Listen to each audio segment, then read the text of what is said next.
Hey guys, Sam here at NA Studios. Today I want to take a look at the EQs that come with Logic. These are all the stock built-in EQs. I want to take a look at the differences that you have with the features and the differences you have with the sounds, which is going to be best suited to what application and the different sounds that you can get with them. But first, let's remind ourselves of some of the terms we're going to be using in this video and what they mean, then how they apply to EQ. We have terms like high and low shelf and high and low cut. What do these mean and how do they react differently than other boosts and cuts? Well, a high shelf means that we are boosting at, for example, 7 kilohertz. And then everything else above that frequency is also going to be boosted. You can see it kind of looks like a flat shelf. Similarly, in the low end, if we are boosting a low shelf at 100 hertz, then everything below that frequency is also going to be boosted. A high or low cut is often referred to as a high and low pass as well. So a low cut is the same as a high pass. We're cutting out the low frequencies, but we're also allowing the high frequencies to pass through. Just two terms for essentially the same thing. And in practice, they're going to be very, very similar. Then we have this concept of Q and bandwidth. So Q relates to how broad or narrow the frequency area that we are boosting or cutting is. If we have a very high Q, then it means we're going to be affecting one specific frequency and a very narrow band around that frequency. So we can think of this as a very surgical boost or cut. If we have a much broader Q or a larger bandwidth, then it means the Q value is going to be lower. And as we increase or decrease this value, we're going to be affecting more frequencies around the frequency that we are selecting. So with that in mind, let's take a look at our first EQ. And this is the famous channel EQ. This is a real utility plugin. You can do so much with the 8 bands that you get with it. You can do fully swept parametric, where you can choose exactly the frequency that you want. You can change the Q factor, so you can have a broader or a narrower boost or cut. You've got high pass filters, low pass filters, and then some other fancy stuff that we'll get onto a little bit later on. The console EQ is an emulation of the more Neve style EQ. You can kind of tell from the knobs there. The difference being here that you have just shelves on the low end and the high end, and the mid is a bell filter, so you can boost or cut with a predefined Q, so you can't alter the Q. With this one though, you do have the drive control, which we're going to take a look at in depth, where you can add some harmonic saturation to the plugin. Next up, you've got the graphic EQ, and this is the emulation of an API EQ. And although this is graphic, this is only a 10 band. So in some ways, you can think of this as being a bit more like a parametric EQ, in the sense that you really can't zone in really finely on specific frequencies. And the Q of this is partly defined in itself by the gaps between the frequencies, but also you can adjust the frequencies to the left or right of the one you're boosting and cutting, and you can kind of tailor that curve a little bit more. Also, we have the tune control, which means that we can actually select which frequencies we're using, and that's really handy. And after that, of course, we've got that drive control, which we can change from punchy, and we can go to smooth or silky, which are the ones that they've borrowed from the other vintage EQs. And finally, we've got the tube EQ. Now, this is an emulation of kind of the Pultec way of doing things, and this is where things get really interesting. It's laid out far differently than other EQs you might be familiar with. We've got the drive control, as we did with the other two, but here we've got boost and attenuation of a set frequency, which is a very interesting way of doing things that we're going to come on to. And in the lower part, we have the kind of mid-range area. So in the top, we're dealing with the highs and lows, and the bottom section, we're dealing more with the mid-range, which we're going to take a look at and see how this affects the sound. So 4 very different ways of doing things here. There are a couple of EQs which I'm not going to touch upon here, the first of which being the match EQ, which is a fantastic EQ, but it's not one that you can specifically go into and boost a certain frequency. The boosts and cuts here are dependent on the source that you're bringing in, so you can match it to another frequency curve of another track. And also the linear phase EQ. We're not going to take a look at linear phase EQ. This is a subject all in itself, which is far too broad to kind of get into when we're looking at all these EQs. But suffice to say that with a lot of these, you can go to linear phase and you will get a different sound. But that's a story for another day. Now we're going to start off with the exact same EQ settings on each EQ. But although they're the exact same settings in theory, they're going to be a very different curve depending on which EQ we're using. Now I'm going to be using the Bertum EQ Curve Analyzer tool here. This is a free tool which I'm going to link down below, and this is fantastic for seeing exactly what your EQ is doing to the curve of the audio. Let's take a listen to them in order, and we're going to see how the curve is varying for each different plugin.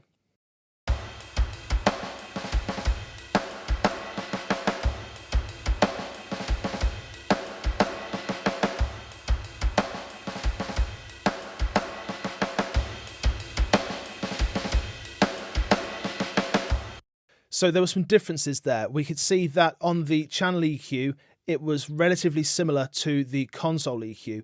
As we got our way to the tube EQ, things had changed quite drastically. It got a lot broader. And this is because of the default settings that you get with each plugin. So let's take a look at these now and see why it is that this is happening.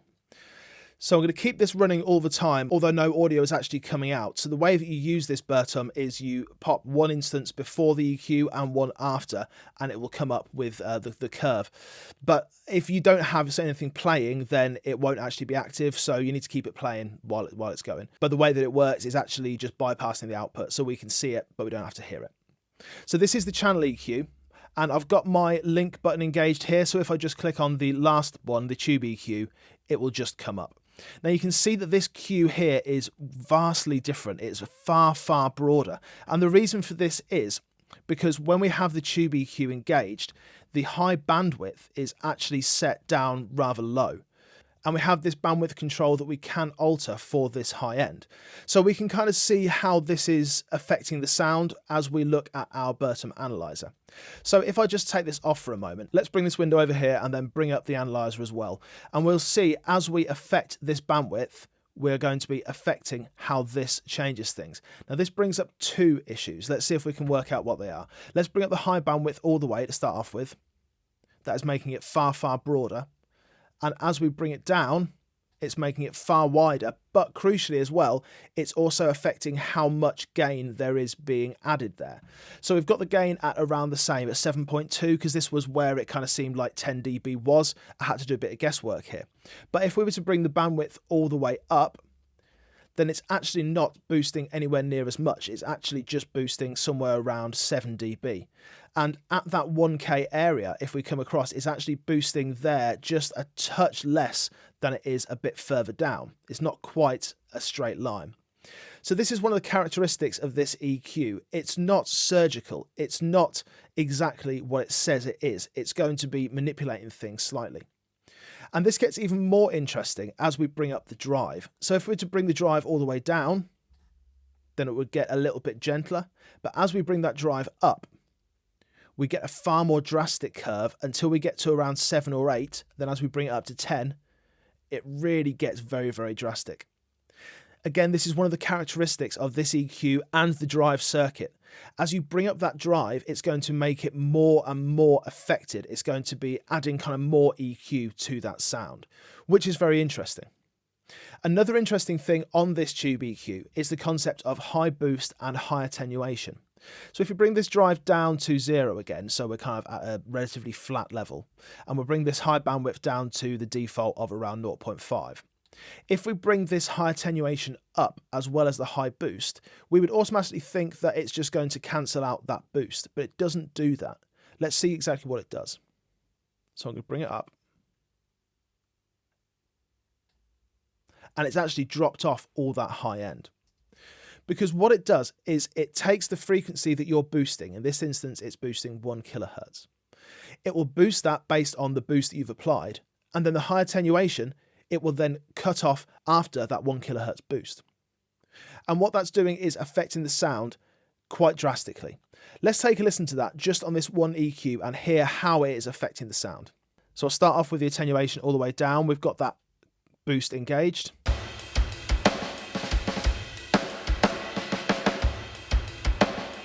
It's taking that top end off. So if we're bringing up the mid-range, this is not going to be as useful as if we were bringing up some high end. So let's bring this frequency up. Let's take this high frequency and let's bring it up to around, let's say 8.5 kilohertz, around the kind of beginning of that high end. The high boost is engaged, and then let's just bring up this high attenuation and see how it alters the sound. Very bright sound.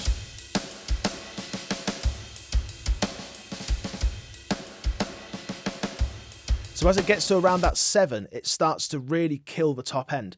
But what this is going to do is it's actually going to make things smoother. It's going to mean that you can really crank that high end, but not be cranking the really, really high stuff. It's not a shelf. It's taking off some of that high end at the very, very top. So you're going to get a far smoother sound with this because you've got that attenuation there as well. Now, of course, this would be possible to do with another type of EQ, with the channel EQ. With the others, we don't have quite as much control, but with the channel EQ, we have far greater control over all the bands. So we can do something that's kind of vaguely similar to that. The way that it would be displayed is we have our boost here, and then let's bring it up to around 8K, just around here. And then what would actually happen is we would have essentially a high cut or a low pass, which would then be coming up around there.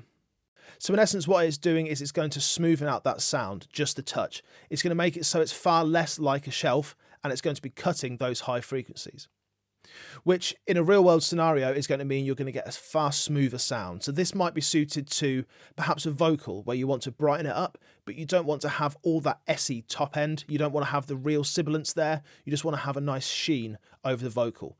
That tube EQ is going to be quite effective in this instance. So let's take a look now at something that is going to be a little bit more aggressive. It's not going to have the same smoothness as that tube EQ, and that is the graphic EQ.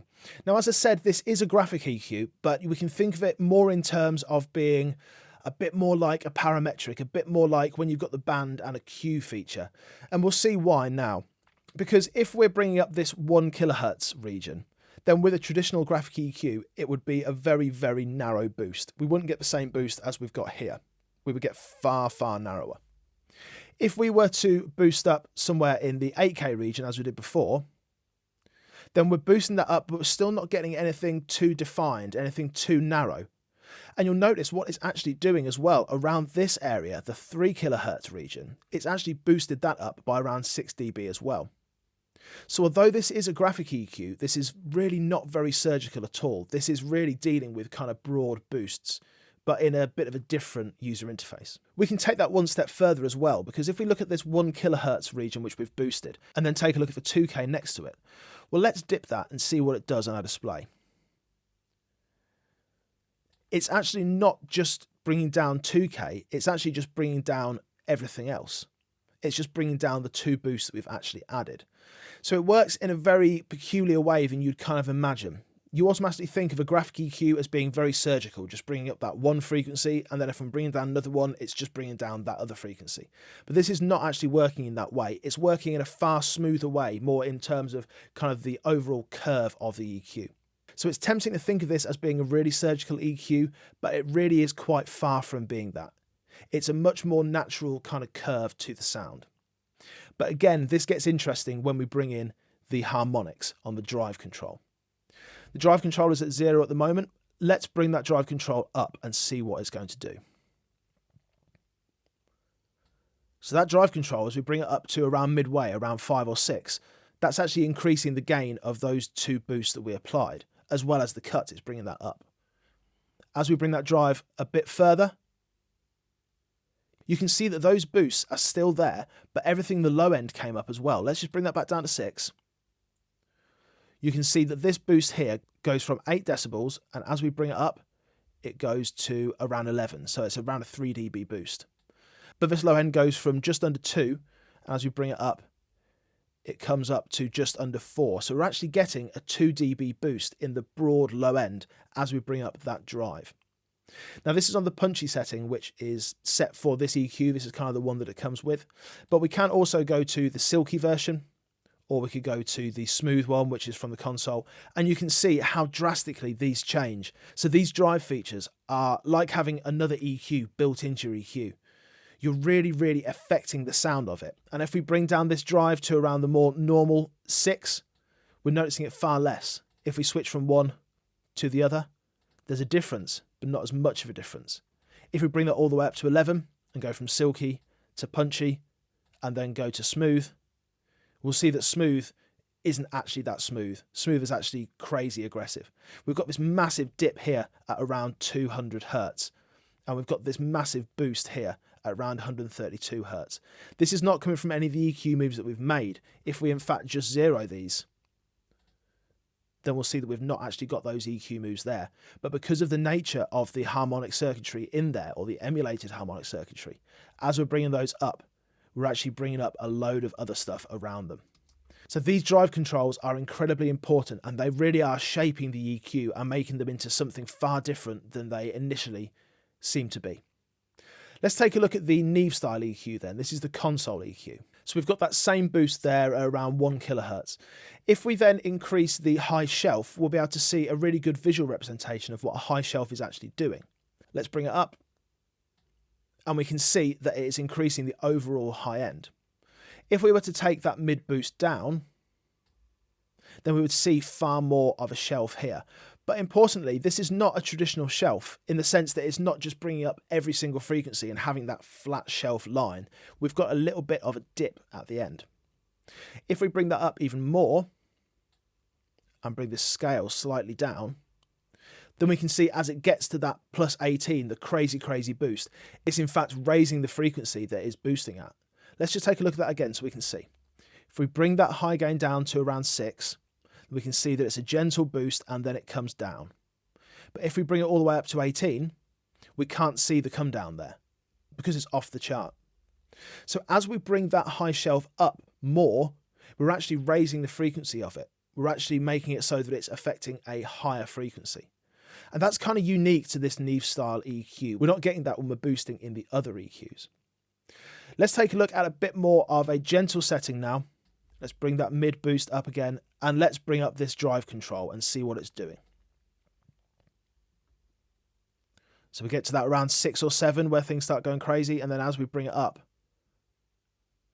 wow, we actually see things kind of invert there. So as we go from 6, we have a bit of a dip here at around 130 Hertz, a gentle boost, and then the large boost. And as I bring it up to around 8, those actually start reversing. Can you see that? This dip and this dip turn into a boost, which is really interesting because as we're doing that, as we are bringing up that drive, it's actually changing the frequency response of the EQ. The settings that we've currently got no longer apply quite as much. We're making a boost, but it's also adding its own tonal characteristic into the sound. And this is a really interesting way of doing things. So let's do some more aggressive settings now then. Let's do some more boosts, some more cuts, and see how this is going to affect the sound of the drums instead of just having that one boost. And let's compare them. So I've tried to match these plugins as evenly as possible, but in some ways the actual frequency selection on some of the plugins has kind of governed my choices. But on the channel EQ, this is the one that is the easiest to set. So I've got a 10 dB boost at 100 Hertz, a 10 dB boost at 12.7K, and then a 10 dB cut at 1.6 kilohertz. Then similarly on the console EQ, I've got that low boost at the same place, the high boost at the same place, and the mid cut at the same place, but the difference being these are shelves. So the high and low frequency boosts are in fact shelves, which is going to change the sound quite a lot, but we'll see how much difference that's actually going to make. Then on the graphic EQ, I've had to tune down to get the frequencies kind of the same. So 100 Hertz, 12.7K, and then 1.6K. That's coming down and up in the same places. And on the Pultec style one, the Tube EQ, I've had to go into that EQ curve plugin and sort of dot to the EQ boost from there, because on here, just because it says 7.3, that's not actually 7.3 dBs of boost. That's just a relatively arbitrary figure. And I've got the exact same settings on those, which I've taken a look at in the EQ curve plugin. So let's take a listen to the differences here and see if they're as drastic as the curves suggest.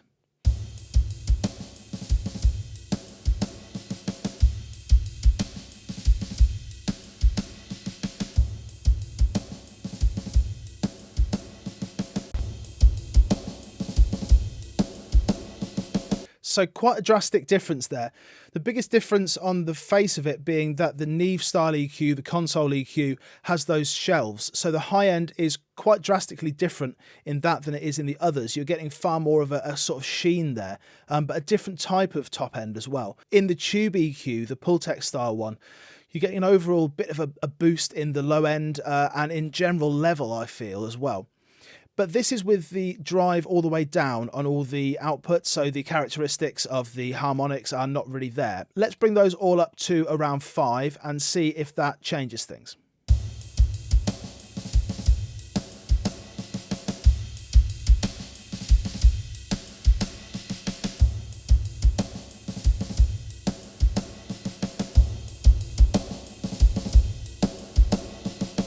To my ear, the biggest change there was in the console and in the tube.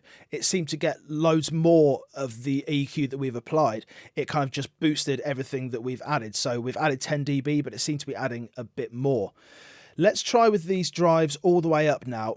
Now they go up to 11, but I think that's going to be a little bit crazy. We're just going to get loads of distortion there. If we bring them up to 10, then we're probably going to get a bit of distortion, but not going to be quite as much as if they were completely all the way up. So let's be a little bit conservative here, take a listen, and then dig into what's actually happening.